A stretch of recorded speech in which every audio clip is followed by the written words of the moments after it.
ஆயுத பூஜை மற்றும் விஜயதசமி பண்டிகைகளை முன்னிட்டு தாராபுரம் சந்தையில் பூக்களின் விலை கிடுகிடு என உயர்ந்துள்ளது. நாள்தோறும் கேரளா உள்ளிட்ட அண்டை மாநிலங்களுக்கும் வெளிநாடுகளுக்கும் தாராபுரம் பகுதியிலிருந்து பூக்கள் ஏற்றுமதி செய்யப்படுகின்றன.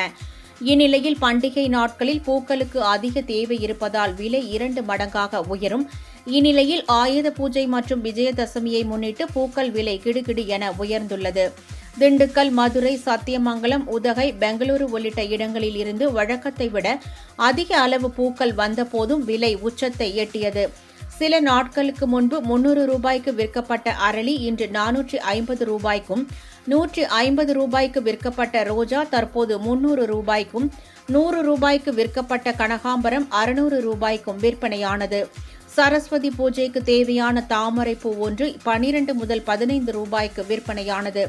பூக்கள் விலை உயர்வால் வியாபாரிகள், விவசாயிகள் மகிழ்ச்சி அடைந்தனர்.